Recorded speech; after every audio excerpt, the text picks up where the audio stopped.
늦가을 오후 서울 외곽의 한 작은 아파트 단지.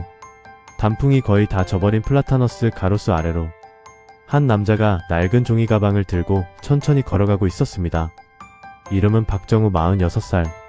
15해 동안 몸담았던 건설회사에서 지난달 권고사직을 받은 이제는 백수라는 단어에 익숙해져야 하는 나이. 그의 발걸음은 무거웠습니다. 종이 가방 속에는 회사에서 챙겨온 머그컵 하나, 달력 한 장, 그리고 딸 지수가 초등학교 2학년 때 그려준 색연필 가족 그림이 들어있었습니다. 틀없이 구겨진 그 그림 속 인물들은 모두 웃고 있었는데 정작 그림을 들고 걷는 그는 웃을 수가 없었습니다. 집에 가야 한다는 걸 알면서도 발길이 쉽게 떨어지지 않았습니다. 아파트 앞 벤치에 앉아 한동안 하늘만 바라봤습니다. 구름이 느리게 흘러갔습니다. 세상은 아무 일도 없다는 듯이 돌아가고 있었고 그 안에서 혼자만 멈춰버린 것 같은 기분이었습니다. 어떻게 말하지? 오늘도 또 거짓말을 해야 하나? 아내 윤미는 아직 모르고 있었습니다. 정확히는 알고 싶어 하지 않는 것 같았습니다. 지난 한 달간 그는 매일 아침 넥타이를 메고 집을 나섰고 카페나 도서관에서 시간을 보내다 저녁이 되면 돌아왔습니다. 아내는 아무것도 묻지 않았습니다. 그게 더 무거웠습니다.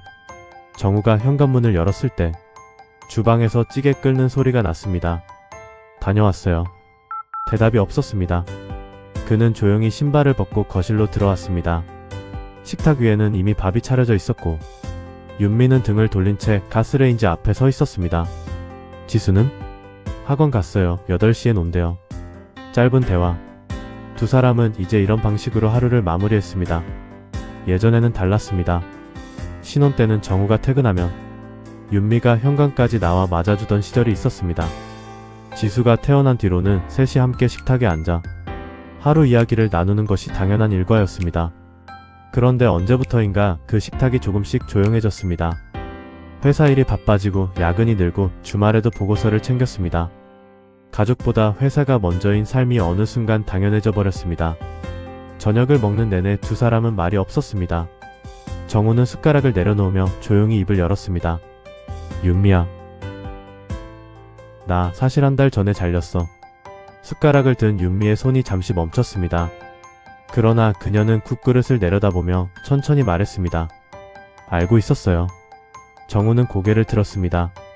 알았으면서. 알면서도 기다렸어요. 당신이 먼저 말해줄 때까지. 그 말이 칼처럼 박혔습니다. 화가 아니었습니다. 슬프지도 않았습니다. 그냥 오래된 피로처럼 느껴졌습니다. 두 사람 사이에 쌓인 세월의 무게 같은 것. 그날 밤 정우는 잠이 오지 않아 베란다에 나와 담배를 피웠습니다. 오래전에 끊었던 담배를 다시 시작한 것이 2달 전이었습니다. 도시의 불빛이 멀리 깔려 있었고 어딘가에서 개 짖는 소리가 들렸습니다. 그때 뒤에서 슬리퍼 끄는 소리가 들렸습니다. 윤미였습니다. 그녀는 아무 말 없이 정우 옆에 서서 도시를 바라봤습니다. 나 무서워요. 낮은 목소리였습니다. 정우는 담배를 끄고 그녀를 바라봤습니다.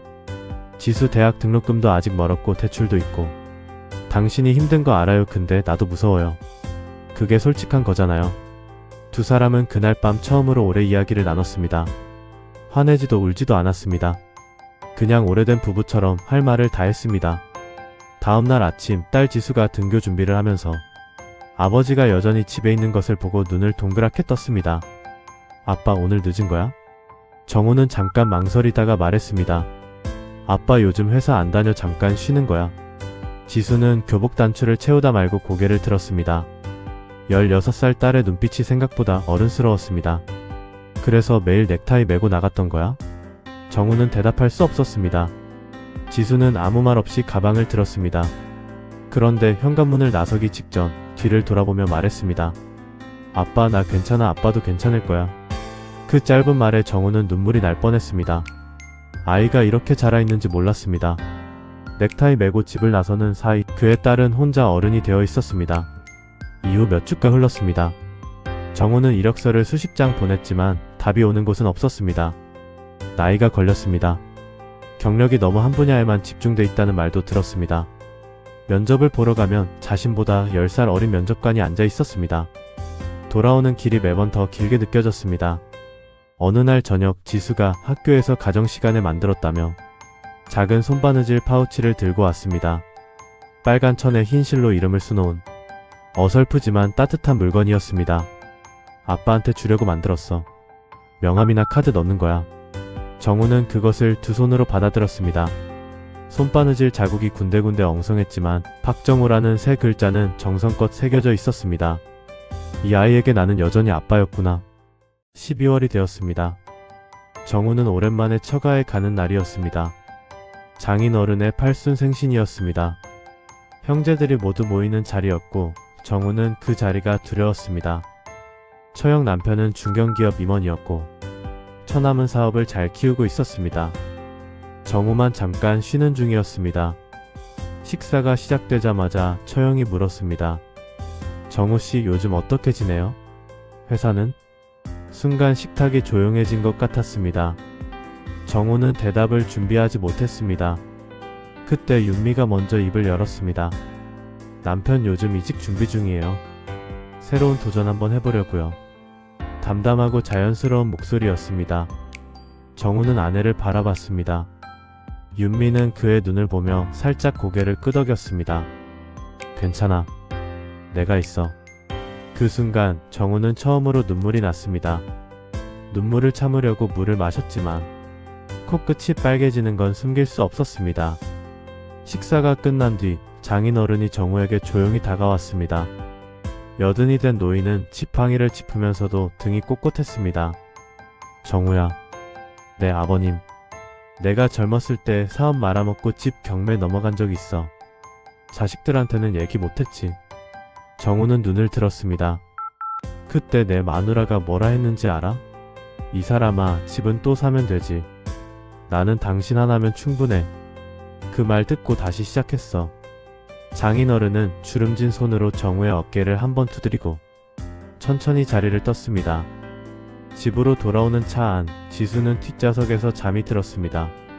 차장 밖으로 가로등이 하나씩 스쳐 지나갔습니다. 윤미가 조용히 말했습니다. 나 요즘 오전에 파트타임 일 알아봤어요. 윤미야, 당신 혼자 다 짊어지지 않아도 돼요. 우리 같이 해요. 정우는 핸들을 잡은 손에 힘을 줬습니다.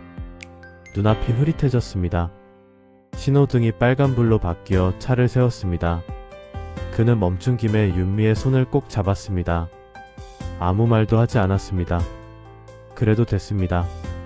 어떤 말은 손끝으로 전해지는 법이니까요. 그로부터 3달 뒤 봄이 왔습니다. 정우는 결국 대기업이 아닌 작은 건설 컨설팅 회사에 자리를 잡았습니다. 연봉은 전보다 적었습니다. 직함도 낮아졌습니다. 하지만 매일 6시엔 집에 올 수 있었고 저녁마다 식탁에서 셋이 함께 밥을 먹었습니다. 어느 주말 오후 정우는 거실 소파에 앉아 신문을 보고 있었습니다. 지수는 바닥에 엎드려 스케치북을 펼쳐놓고 무언가를 그리고 있었습니다. 윤미는 주방에서 과일을 깎고 있었고 칼이 도마에 닿는 소리가 규칙적으로 들렸습니다. 아빠. 지수가 스케치북을 들고 다가왔습니다. 이거 봐봐. 그림이었습니다. 세 사람이 식탁에 앉아 밥을 먹는 그림이었는데 어딘지 낯이 익었습니다.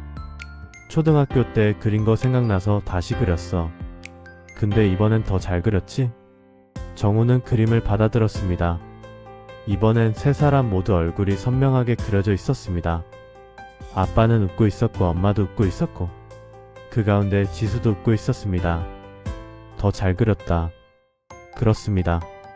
이번엔 정말로 더 잘 그렸습니다. 가족이라는 것은 완성된 그림이 아닙니다. 계속해서 덧칠하고 수정하고 때로는 구겨지기도 하지만 다시 펴서 이어가는 것입니다. 넘어지는 사이 자라는 아이가 있고 지쳐가는 사이 서로를 붙잡는 손이 있습니다. 그것이 가족의 계절입니다. 봄은 매년 옵니다. 아무리 긴 겨울이라도 지금 이 순간 당신 곁에 있는 사람에게 먼저 손을 내밀어 보세요. 가족의 봄은 그 작은 손짓에서 시작됩니다.